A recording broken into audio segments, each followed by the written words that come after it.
Okay? Yes, Pachi. Okay. Thank you.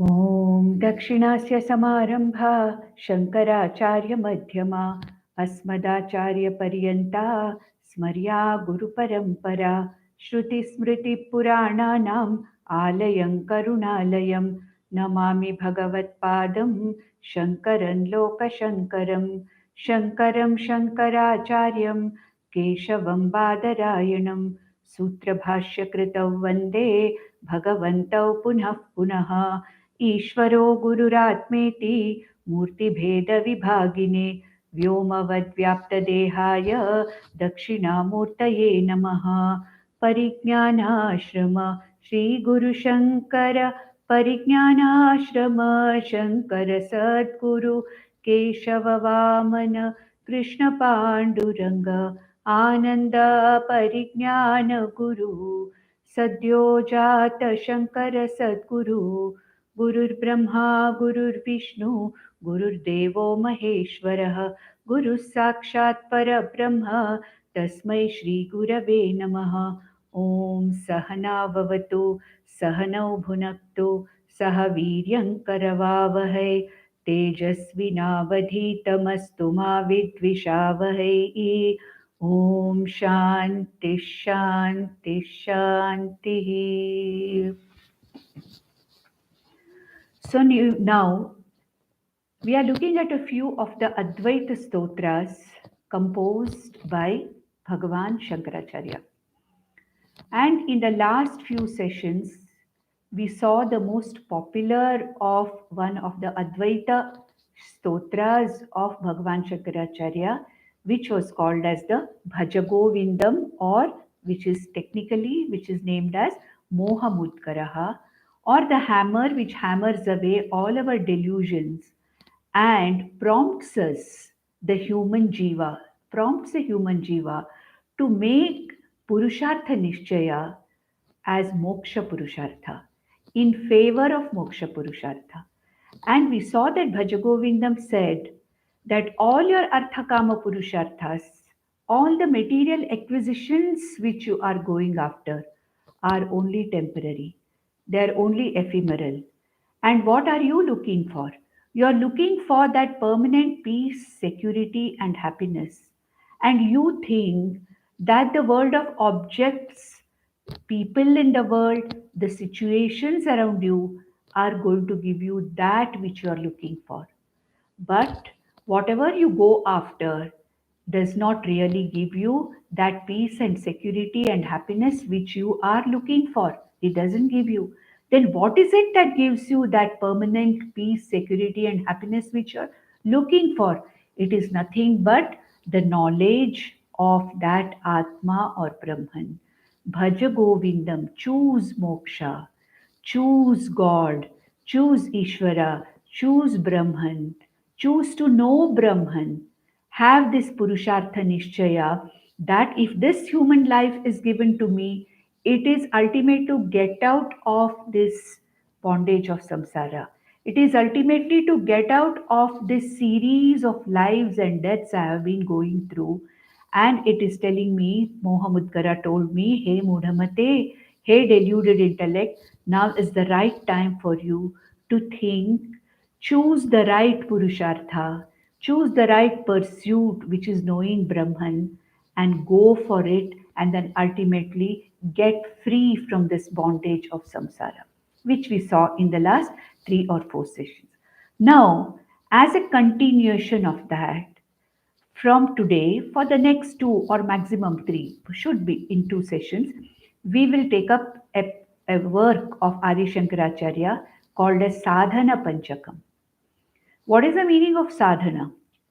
In Mohamudkara, we saw Shankaracharya telling us that choose moksha as the Purushartha.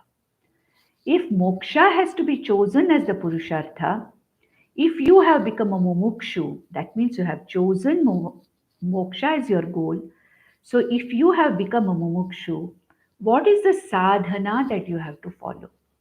When you become a mumukshu, you become a sadhaka. A mumukshu is a sadhaka.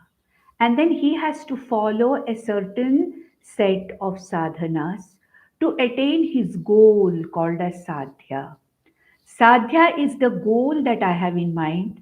Sadhana is the means which lead me to that goal. And I, the person who make use of the means called sadhana to reach my goal, which is the sadhyam, this a person is called as a sadhaka. So this sadhaka, using the means or the sadhanas, and what are the sadhanas? We'll see. The means or the sadhanas reach the sadhya, the goal. And what is the goal that Bhagavan Shankaracharya in all his Advaita stotras is asking us to do? That goal which is prescribed by our scriptures, that goal which is prescribed by our Upanishads, which is the ultimate goal which every human being should actually opt for. So, therefore, whatever text we are going to take up now in the next 2 or 3 sessions is called as Sadhana Panchakam. Panchakam means a set of 5 verses or a set of 5 shlokas which are going to talk about the sadhanas that are necessary for a sadhaka to reach his sadhyam, the goal of moksha purushartha. I, as a mumukshu sadhaka, what should I do? That is what the scriptures tell me. The scriptures tell me what are the sadhanas that I should use to reach my sadhyam, to reach the goal of moksha purushartha. This sadhana panchakam also is known by other names also. Sadhana panchakam, sadhana panchakam, or sadhana panchakam, both we can pronounce it that way also. The sadhana panchakam is also known by other names. One is what is called as the Upadesha Panchakam. What is the meaning of Upadesha? The teaching of our scriptures, the teaching of Vedanta, that is asking us to choose a particular lifestyle of sadhanas to reach my goal moksha. Therefore, it is called as the Upadesha Panchakam, a set of 5 verses which Bhagwan Shankaracharya is going to elaborate in whatever Upadesha our scriptures are giving for a mumukshu. It is also called as Advaita Panchakam. Advaita Panchakam. What is the meaning of Advaita Panchakam? Whatever Advaita teaching is taught in the Upanishads as the very core teaching of the Upanishads, this Sadhana Panchakam ultimately leads me to that Advaita teaching in the form of Jnana Yoga, where this sadhana leads me ultimately to the Jnana Yoga, where I pursue Shravanam, Mananam, and Nididhyasanam of what is taught in the Upanishads as the very core of the teaching of Upanishads. And what is the core of the teaching? Core teaching of the Upanishads? Brahma Satyam, Jagan Mithya, Jivo Brahmaiva Paraha. That is the core teaching of the Upanishads. And this Advaita Panchakam, a set of 5 verses, are going to lead me to that ultimate core teaching of Vedanta. Sadhana Panchakam is also called as Sopana Panchakam. What is the meaning of Sopana? In a stepwise manner. Sopana means it is a staircase. It could be a ladder also with steps, where I gradually climb from the lowest rung or the lowest step to the highest step. And Sopana Panchakam means here, in a set of 5 verses, Adi Shankaracharya gives us a stepwise development of how I can become from a mumukshu to a mukta.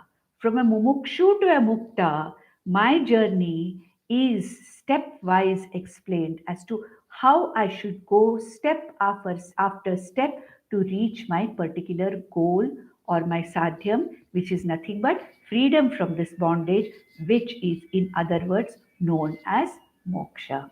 So, we are going to see this sadhana panchakam, and we have to understand before we actually go to the verses, let us understand how our scriptures guide a mumukshu. in the journey of a mumukshu to a mukta purusha, how they guide, and what is that particular vyavastha, or what is the system that our scriptures follow in advising a mumukshu about how to reach his final goal of moksha. Now, our scriptures talk about, or they educate every human being about a lifestyle which is naturally conducive to this spiritual journey. Our Vedas are structured that way, that the Vedas actually take us from the step 1 to the step 5 or whatever it is, whichever any number of steps, whatever number of steps we take here, it's given in a ladder or a staircase of 5 steps. But then our scriptures or our Vedas, let us not go to the Vedanta now. Our Vedas, especially the Veda Purva and also the Smriti Granthas, are talking about a very, very natural lifestyle of an individual which is very conducive for this journey. It's a very, very natural lifestyle.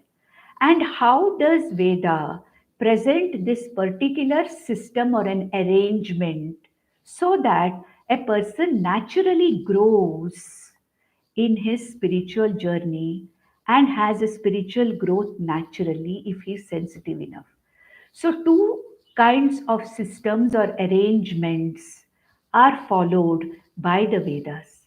One is called as the Varna system or arrangement, the other is called as the Ashrama arrangement. Now, we are not going to talk much about the Varna system because in Bhagavad Gita, we have discussed clearly about what is Chaturvarnyam. Chaturvarnyam Maya Srishtam, Lord Krishna said. I created the four Varnas. And what is Varna creation? Varna creation is not the caste system. Varna creation, what is Varna Paddhati or Varna system, or what is the scheme, or what is the arrangement of this Varna system in society? It is meant for a harmonious and cohesive functioning of the society without any conflicts. And nobody is superior, nobody is inferior here. Four varnas have been, the society is divided or grouped into four varnas. Varnas means it's grouping. In four groups, they are grouped depending upon the predominance of the guna that they have. We have already studied sattva, rajas, sattva guna, rajoguna, and tamoguna. All of us have. But then Lord Krishna says that depending on the predominance of gunas and a particular combination of gunas in a particular way, four varnas are created for a proper functioning of the society, because each varna has a capacity for a particular performance of a particular job. Each varna is good in a particular profession. So, taking that into consideration, the Brahmana and the Kshatriya, the Vaishya, and the Shudra Varnas were created depending on their guna predominance, and the groups were meant to perform and do whatever actions they are best suited for.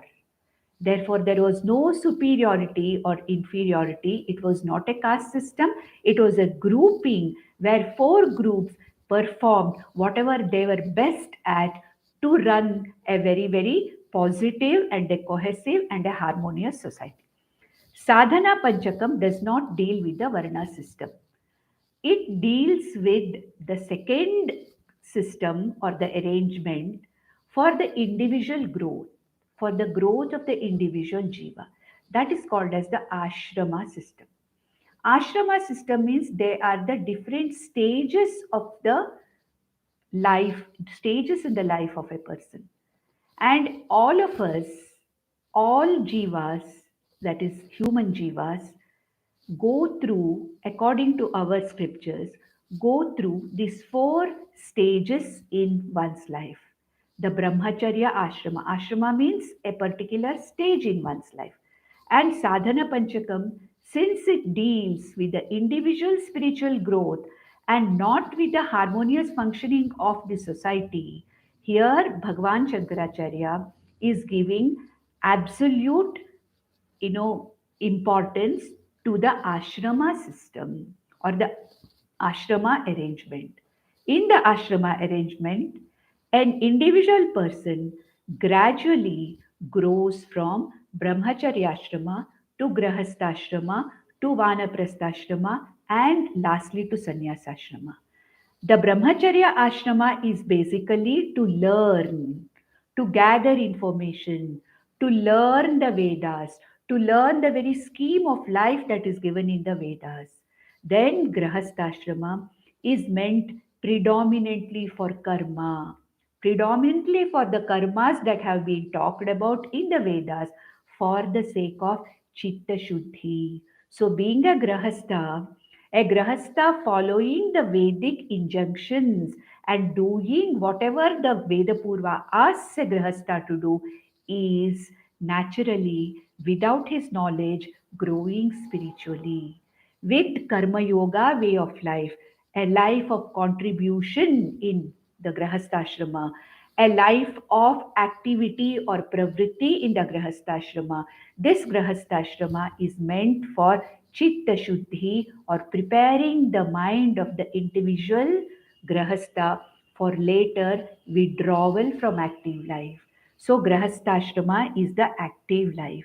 Then comes vanaprastha where slowly this grahastha who has been absolutely busy and involved in karma yoga, in doing various karmas that are injuncted by the scriptures, gradually or slowly withdraws from karma and concentrates on upasana or worship. This gradual withdrawal from active grahastha lifestyle and involving himself for chitta naischalyam for the sake of developing the capacity to focus, one pointed focus, chitta naischalyam by upasana yoga. So, Vanaprastha is a stage in one's life where one gradually prepares for total renunciation of all actions. He tries to, this particular Vanaprastha tries to come out of the active lifestyle, engages himself or herself more in worship, in upasana, and that mind which has already been prepared by karma yoga now because of the vanaprastha where worship or upasana is predominant, there is chitta naischalyam develops. And in both these grahastha and vanaprastha, the person develops or it takes in the whatever are the values that have been talked about in Bhagavad Gita by Lord Krishna.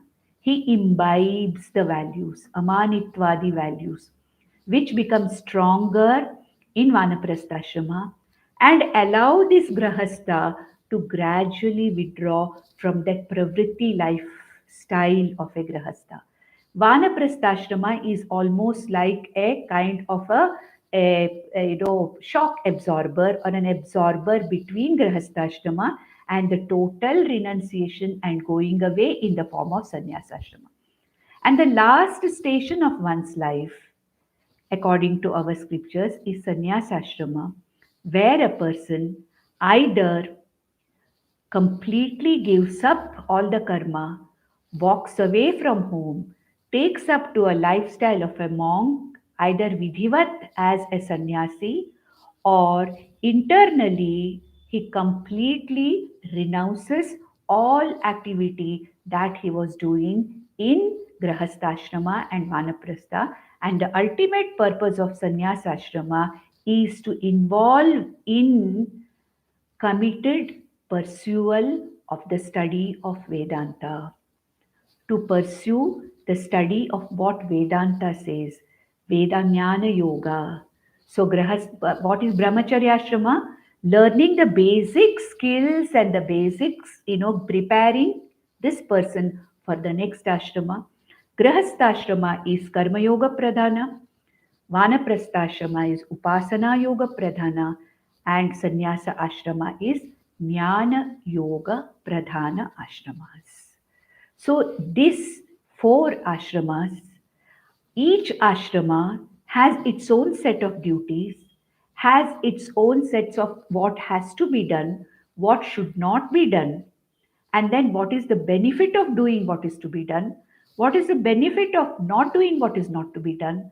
And this ashrama system, without my knowledge, prepares me and takes me up the ladder of spiritual growth. But we may say that today, in today's world, of course, the Varna system is almost gone. The ashrama system also is almost gone. But then, in spirit, in actuality, it may not be the way the Vedas describe the various ashramas, but even now we do have a kind of a semblance of the ashrama system. We are learning without any kind of a other responsibilities. That is our brahmacharya stage where learning, maybe a different kind of learning is going on now. Then we have an active lifestyle of about 30 to 35 years in the form of grahastha. Then, when we have completed all our duties of Grahastha there is a withdrawal from the active lifestyle where we are involved in other things in the sense we try to get into actively into a spiritual growth as such. And then ultimately we have the old age where we are completely renouncing all actions that we were doing earlier. Though this ashrama system or arrangement may not be as pakka as it was in the Vedic times, still a semblance of the ashrama dharma is still maintained. To some extent, it is there. Though we can say that it may not be 100% there, but it doesn't matter. But that a kind of an arrangement in a different way still exists now.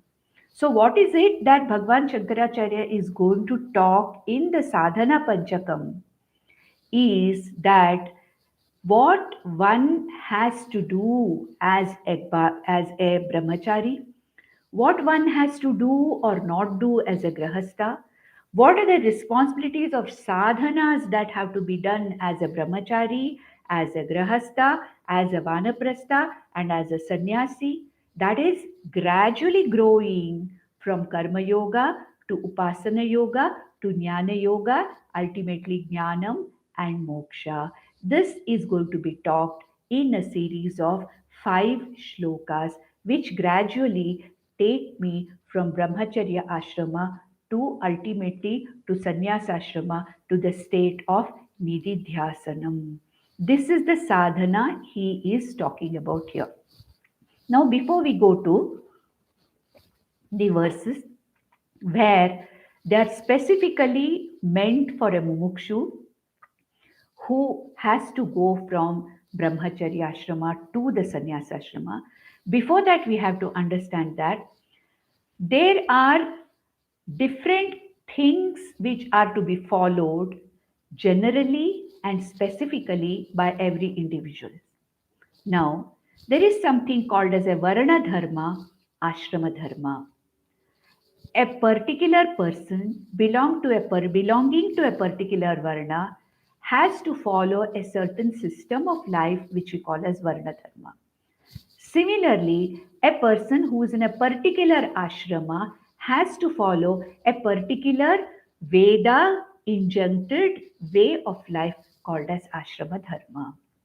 This is there as a Varna Dharma, Ashrama Dharma, whatever is to be done. We have already seen that in Bhagavad Gita, where Krishna is talking about Swadharma and asking Arjuna that you are a Kshatriya and your Swadharma is to give dharma to the society, to establish dharma in the society, and therefore you have to fight a war to remove the adharmic elements and establish dharma in the society. And therefore, Arjuna, it is your Swadharma, it is your Swakarma. So he talked about this Swadharma. So these Varna Ashrama Dharmas are called as the Vishesha Dharmas. What applies to a Brahmana Grahastha does not apply to a Kshatriya Grahastha. They have a different set of Vishesha Dharmas. But every one of us have what is called as a Samanya Dharma. What is Samanya Dharma? Our scriptures say that every person, irrespective of whether one belongs to a particular varna or a particular ashrama, does not matter. The specific dharmas or vishesha dharmas you have to follow, but then there are samanya dharmas which one has to follow. What are the Samanya Dharmas? The Samanya Dharma is divided into a set of two, a set of two, what is called as Yama and Niyama. We have already seen that. Yama Niyama also we have seen in Bhagavad Gita to a small extent, but I thought this would be a right, context to sort of revise what is actually Yama and Niyama. Yama means what one should not do. Niyama means what one should do, irrespective of whichever varna one belongs, whichever ashrama one belongs. Each one of us, as individual human beings, have a samanya dharma or a common code of conduct, so that in addition to my Vishesha Dharma, this common code of conduct leaves the entire society in a proper harmonious condition. So the Samanya Dharmas are divided into Yama, means that which should be avoided, Niyamas, that which should be followed by every adult human being, which is learnt in the Brahmacharya ashrama itself as to what is done, what is not to be done. What are the yamas? Yama means what? What is not to be done? What is to be avoided? There are five things here. One thing, the first thing is called as ahimsa. What is ahimsa? Ahimsa means not causing any hurt or harm to anybody else, to any other jiva. So here ahimsa means avoiding himsa. It is giving in a negative form. Ahimsa means what? Avoid himsa in any way. Kayika himsa, vachika himsa, or even manasa himsa. Don't hurt anybody either from the body or by your speech, or even don't entertain the thought of himsa to any other being, not only a human being, to any other being. So, the most important yama is avoiding violence, hurt, injury to any other person. Himsa is to be avoided, ahimsa. The next one is satyam, avoiding untruth. Anritam should be avoided. The truth should be told. Always, because if everybody starts speaking untruth, then nobody can be trusted. No vyavahara can go on in this jagat at all. So, as a common dharma, satyam or avoiding falsehood, avoiding lying is a very, very important yama. Avoid anritam, avoid lying. That means what? Try to speak the truth as much as possible, satyam. The next one is astheyam. Avoid stealing. Steyam means actually stealing. But what it means is don't possess anything which belongs to somebody else. It is as good as stealing. When I possess something which does not belong to me legitimately, I possess something which belongs to somebody else, which should be with somebody else.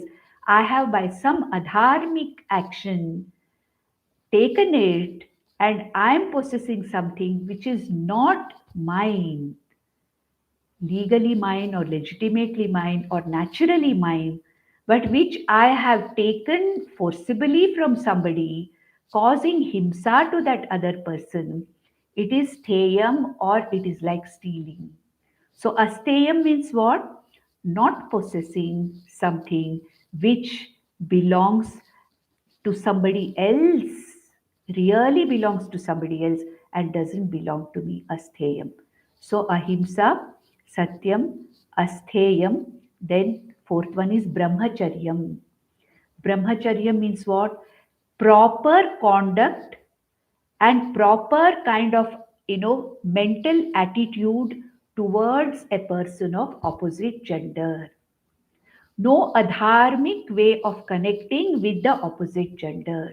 This is called as brahmacharya. Brahmacharya means, of course, lot of meanings are given to brahmacharya. Even a person who is involved in the study of Atmajnana is also called as a brahmachari. Brahmani charati iti brahmachari. But here in Yama, brahmacharya means don't have any inappropriate or adharmic, action or thought or attitude towards a person of the opposite gender. Let your relationship with the opposite gender be dharmic, the way it has been explained or the way it has been told in the Vedas. This is brahmacharyam, avoiding inappropriate behavior, inappropriate adharmic attitude towards a person of the opposite gender. Brahmacharyam. Then the fifth one is aparigraham. Parigraha means what? Hoarding things, even if they belong to me. Hoarding unnecessary.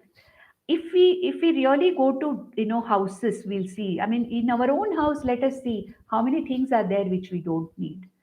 Like once in a year, if I try to see what I need, what I don't need, I'll find that I have accumulated over a period of time so many things which are of no use to me, which I'm not using, which are lying and literally gathering dust. But I don't get the feeling that let me give it to somebody, let me share it with somebody who will probably need it.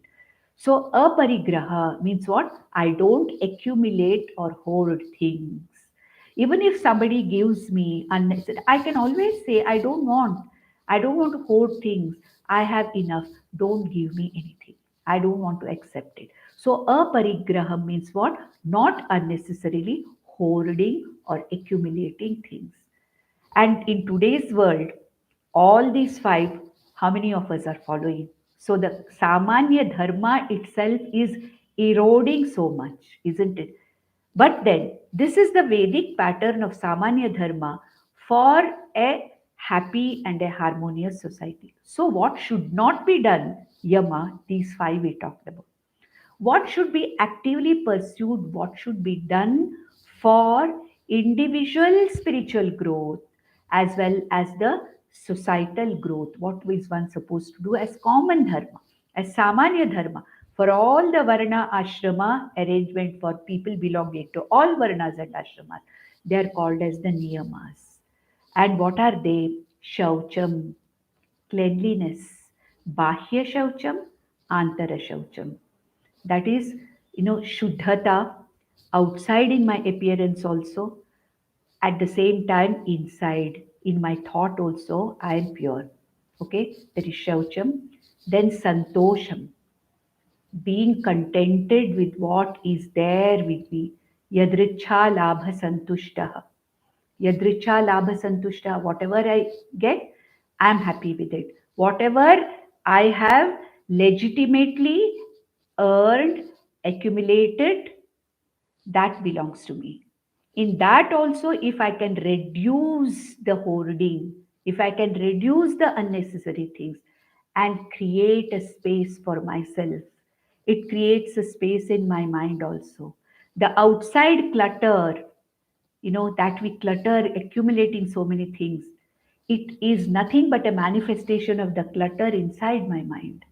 And the more clutter I clear from the outside my surroundings, my mind also becomes less cluttered, available for spiritual growth. Okay, so that is what it is. So that is shaucham, santosham, contentment with what I have. Swadhyaya. Our scriptures have so many things in them, especially in Vedanta, where the Vedas are talking about a person's ultimate release from this bondage. So, Swadhyaya, daily studying one's own shakha of the Vedas, some chanting to be done, learning something, trying to understand what our scriptures are trying to say. It's very easy to say, it is very difficult, I don't understand. Yes, because we are not used to it. We have not put our mind to what the scriptures are saying. All the time we are only interested in parigraha, artha, kama, parigraha. We have never bothered to understand what our scriptures are saying, what is the teaching of our scriptures, and initially it is going to be difficult. It is not easy. No knowledge is easily available. One has to put in one's effort to learn. Laukika Vidyas are also not that easy. No Laukika Jnanam comes like this. One has to put years and years of effort. Then, what to talk about spiritual or scriptural knowledge? Therefore, Swadhyaya, studying what our scriptures have to say, it keeps going. It is said that if I chant a bhashya, then I'm giving an extension of life to that Shankara bhashya. When I chant the Vedas, I keep it going, I keep it going further. It goes further, it doesn't stagnate. Therefore, Swadhyaya is absolutely necessary to see that our scriptures continue to go to the next generations ahead and they don't get stagnated. Swadhyaya is there. Then tapaha, some kind of a discipline has to be there. If I have to go to the Vishesha Dharma of Varna and Ashrama Dharma, some kind of a discipline I must have in myself. Even for Laukika Vidyas, there is a discipline necessary. For a Laukika action, discipline is necessary. A person who wants to take part in the Olympics has to have a discipline to train himself or herself. So, what about that? If I want to learn what our scriptures are saying, then I have to have some kind of a discipline where I have some commitment to the learning of the scriptures, to the sadhana that is being told by the scriptures for my spiritual growth. So, tapaha. I should not just be a slave of the mind and the sense organs and run after Arthakama, entire life gone in Arthakama. That should not be there.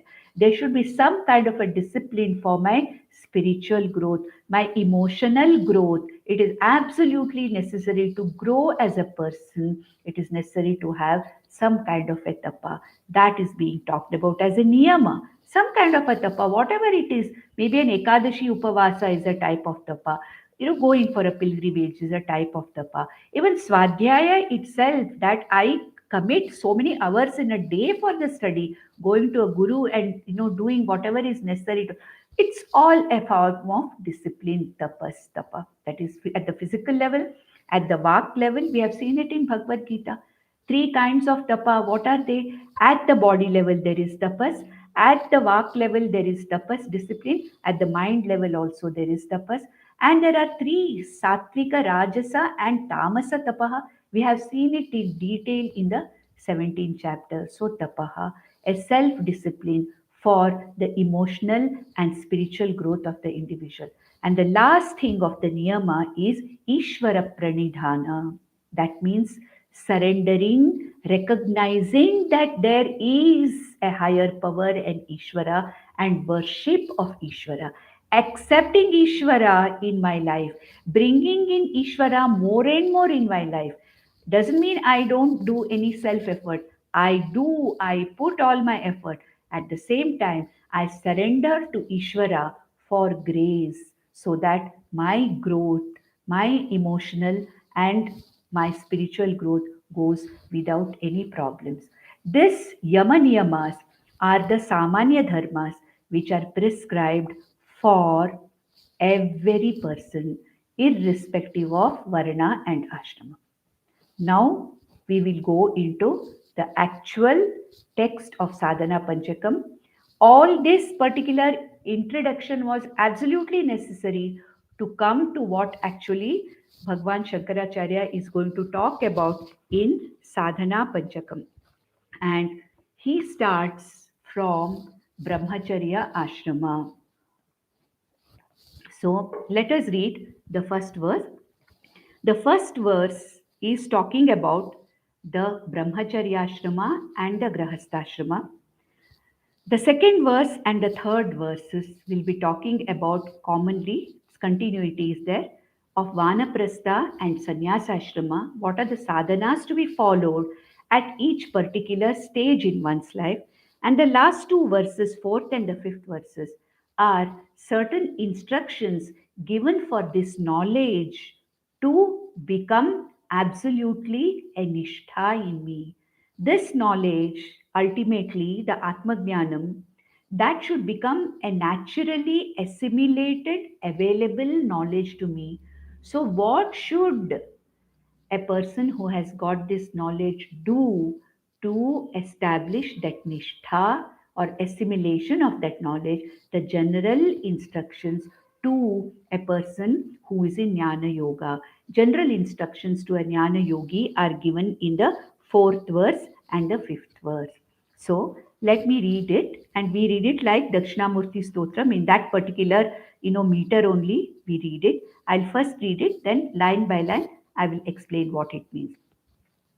वेदो नित्यमधीयतां तदुदितं कर्मस्वनुष्ठीयतां तेनेशस्य विधीयताम् अपचितिः काम्ये मतिस्त्यज्यतां पापौघः परिधूयतां भवसुखे दोषोऽनुसन्धीयताम् आत्मेच्छाव्यवसीयतां निजग्रहात् तूर्णं विनिर्गम्यताम्. So this is a combination of what actually should be done by a person belonging to the brahmacharya ashrama and also to grahastha. The first two words, Vedo Nityam Adhiyatam. Here Adhiyatam, Karmasvanushtiyatam, they are mandates which are given. May this be done by you. May this be done by you. Are you a brahmachari? May this be done by you. Are you a grahastha? May this be done by you. May this be the sadhana that is followed by you. This is indirect speech. Indirect speech is more powerful. It must be done by you. When it is said, it is a more powerful way of putting it across. So the first two words, Vedo Nityam Adhiyatam, they talk about Brahmacharya Ashrama. What is the purpose of Brahmacharya Ashrama? To study. And in those times, what was the study involving? Vedas. Therefore, Brahmachari means Veda Adhyayanartham Vratam Charati iti Brahmachari. Veda Adhyayanartham. For the sake of the study of the Vedas, Vratam Charati commits himself to the discipline of studying the Vedas, iti Brahmachari. That is the definition of a Brahmachari, Brahmacharya Ashrama. So, what does a Brahmachari do? He may be in the Gurukulam. So, what does he do? Vedo Nityam Adhiyatam. A brahmachari is supposed to study the chanting of the Vedas and commit them to the memory. Not only the Vedas, he is also supposed to understand or know the Veda Angas, the four Vedas and the six Vedangas. He is supposed to study or chant Adhyayanam, Veda Adhyayanam, means chanting of the Vedas along with the six Vedangas. At the same time, in the later portions, he's supposed to say for 12 years in Gurukula, 12 years, and initially putting or committing the Vedas to memory is the first task, and then later one has to know the meaning of what he has studied. And in Brahmacharya Ashrama, the entire arrangement of the ashrama system given by the Vedas is understood by this brahmachari at this age itself. He knows what is the scheme of life that I have to follow. What is that path which I have to follow? The scheme is opened up totally to him. So it is Veda Adhyayana, Veda Anga Adhyayana, Veda Artha Adhyayana. Not only that, in a Gurukulam, there are these Shishyas or Brahmacharis belonging to the various Varnas. There are Kshatriya Shishyas, there are Vaishya Shishyas, there are Brahmana Shishyas. Therefore, for them also, whatever is their profession, in that also the Guru trains them. There is an arrangement for a Brahmana Shishya to get trained into whatever profession Brahmana has to do later. For a Vaishya, Arthashastra, the commerce, how it is, he has to, conduct his commerce or his business, that is talked about. For a Kshatriya Shishya, even warfare is taught in the ashrama. It is taught in the ashrama, in the Gurukula ashrama. Therefore, Vedo Nityam Adhiyatam. May the brahmachari be committed to the learning of the Vedas, the Vedangas, and the Artha, and also be trained in his particular profession based on whichever Varna he belongs. And that time, what is the duty of a brahmachari? Nothing but study, study, study, and do whatever seva that he has to do in the Gurukulam as expected or instructed by the Guru. Not only that, a brahmachari imbibes the lifestyle of a Guru. He tries to see how the Guru is living his life and tries to emulate that lifestyle of a guru, the discipline that is followed by the guru, how he conducts himself. So the Shishya develops that strength of character at this age itself. At the same time, he learns to live with the other Shishyas, contribute to the maintenance of the ashrama, help the Guru Patni, the Guru Putras in running of the ashrama. Therefore, in the Gurukulam, this brahmachari is committed to learning all these things.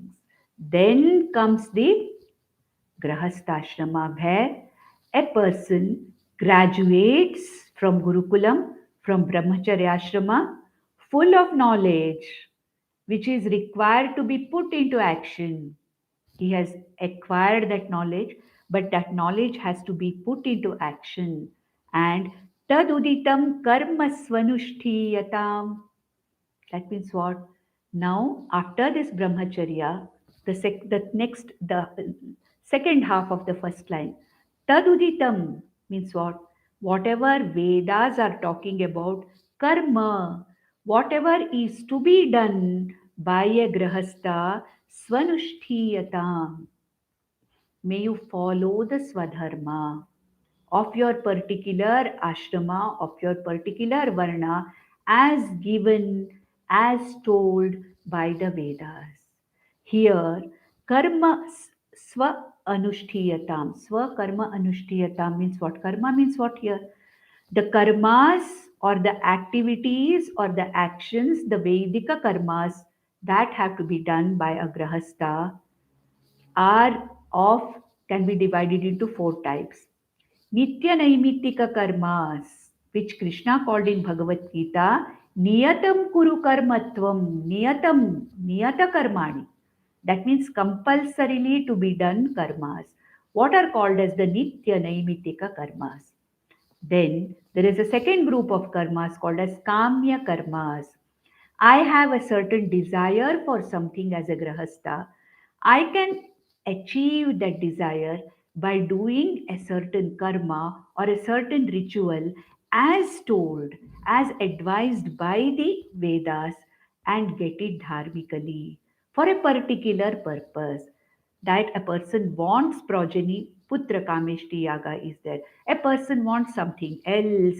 There is some other, ritual for that. So kamya karmas with a sankalpa that I will do this karma for this particular result. That is called as the kamya karma.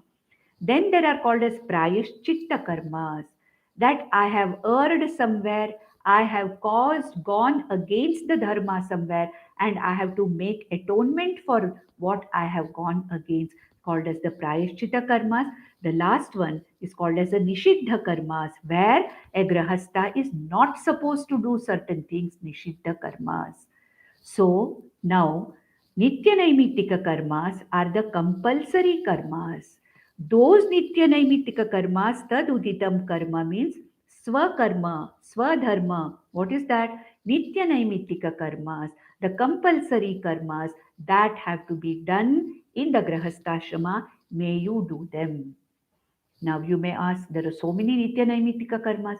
It is said that in the Vedic days, a Grahastha had to do almost 26 types of karmas. That was supposed to be. Of course, in today's parlance, we don't see any of them. How can you now then? What is Swakarma or what is this Nitya Naimitika karma? In today's parlance, we can call it the Pancha Mahayajnas. We have already seen what are Pancha Mahayajnas. It is something where I contribute to the society in five different ways. That is what Deva Yajna. I worship the functionaries which are running this nature in its proper manner. Deva Yajna, Pitru Yajna.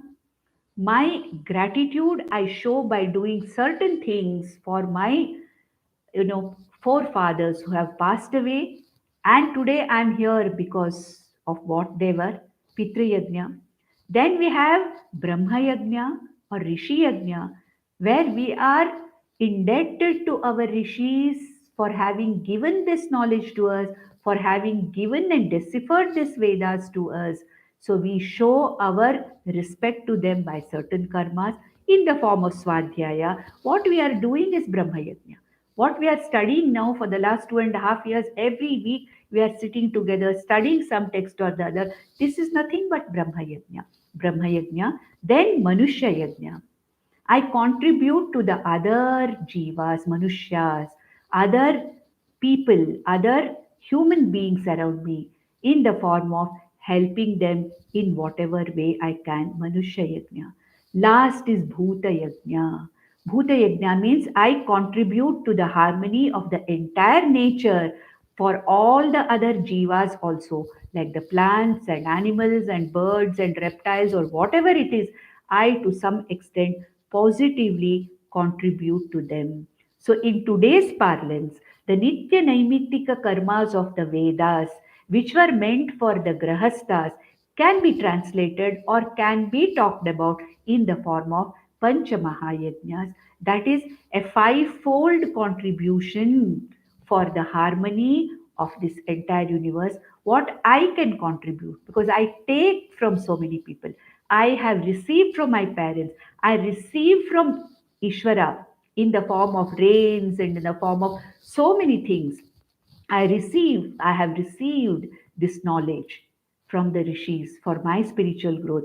I have received so much from my other fellow human beings. I have received so much from other jivas. Without those jivas, I would not be able to live. This whole, nature, this whole thing is nothing but a conglomeration of all these jivas. And I feel and I find that it is my duty to contribute to their welfare, and this is what is called as Pancha Mahayajnas. And Pancha Mahayajnas are these which can be related to the Nitya Naimittika karmas of what he saying, Taduditam karma, Taduditam, whatever the Shruti has expressed, Tad Uditam karma swa anushthiyatam. And then Tena Ishasya Vidhiyatam Apachitihi. By doing those karmas or following that way of life which has been told for your particular station in life, Tena, by following those karmas, Nitya Naimitya karmas, Ishasya Vidhiyatam Apachitihi. By following these karmas, may you consider them to be a worship to the Lord. Panchamahayagnyas, may you consider the Panchamahayagnyas when you do as my worship to the Lord, as my worship to the Ishvara. Apachitihi means worship. Vidhiyatam apachitihi tena, by those karmas, by following those karmas, Ishasya, to the Lord, to Ishvara, apachitihi vidhiyatam. Then he says, Kamye mati styajyatam. Don't get involved in kamya karmas unnecessarily, because kamya karmas are meant for a particular artha kama result. And the artha kama, more and more you do any of these kamya karmas for accruing material benefits, it is going to be a bondage to you. The spiritual growth is stunted there. Therefore, don't put too much of your effort in kamya karmas. At the same time, nishiddha karmas and prayashchitta karmas try to avoid as much as possible by living a proper way of life in the form of following the samanya dharmas and following the Vishesha dharmas, then there is no need to do prayashchitta at all. And if you follow the pattern of the Vedic lifestyle that has been given, then there is no question of your doing what you are not supposed to do. So that means Vihita karmas, prayashchitta karmas, automatically they drop away. You don't give much importance to Kamya karmas, but follow Nitya Naimitika karmas as a way of worship to Ishvara. Then he says, पापौघः परिधूयताम्. Papa oghaha means the groups of papas, groups of emotions which lead to papa or adharma. What are they? Kama, krodha, paridhuyatam.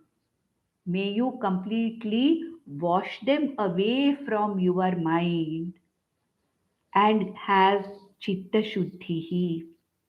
This is Viveka. Viveka means what? I try to understand that karma, management of the kama krodhas, management of raga dveshas, which is what is talked about by Lord Krishna in the entire Bhagavad Gita. Bhavasuke dosha anusandhiyatam. May you see the limitations of sukha that comes from bhoga of the world outside. Vairagya comes here. So papaughav paridhuyatam means what? May you have the viveka to see, what your kama, krodha is doing viveka, nitya anitya vastu viveka. See what are the deficiencies in the world of objects outside. Dosha anusandhiyatam. This is development of vairagya. What are the doshas? Of course, we don't have much time here. We have already discussed what are the limitations of going after the world of objects. That is what? Dukkha karatvam, atrupti karatvam, bandhakatvam. I'll explain again in the next session. Of course, I thought maybe I could finish this whole thing in two sessions, but I don't think it's possible because there are a lot of things which I have to explain because this kind of a revision that we are doing because of we are taking the Advaita Stotras of Adi Shankaracharya because we are trying to revise what we have seen in the three main granthas that we have taken so far. So we'll probably have to give it a little more attention. So Bhavasukhe, the sukha that I get from the world outside, try to see the limitations of that sukha. What are the limitations of that bhava sukha? We'll talk about it in the next session. But then, Atmecham vyavasiyatam, last line. May you be a mumukshu. May you develop Atma Ichha from bhava Ichha, from the object Ichha, from people Ichha. May you develop Atma Ichha. May you have the desire to know yourself, Atma Ichha, Vyavasiyatam, Nijagrahat, Turnam Vinirkamyatam. Be ready, get ready for Vanaprastha. Get ready to withdraw yourself from this active lifestyle of a Grahastha. Enter the Grahastha do whatever has to be done in Grahastha prepare yourself to withdraw from Grahastha and go to the next automatic phase of your life, which is called as the Vanaprastha. So, what has he talked here about? The Brahmacharya Ashrama. In Grahastha he has talked about developing Viveka, Vairagya, Mumukshutvam. So, sadhana chatushtaya sampatti development starts from grahastha itself. I think we'll stop here. Om Nandantu Sadhaka Sarve Vinashyantu Vidushakaha Avastha Shambhavi Mestu Prasannostu Guru Sada Sarve Bhavantu Sukhinaha Sarve Santu Niramayaha Sarve Bhadrani Pashyantu Ma Kaschit Dukkham Apnuyat Om Shanti Shanti Shanti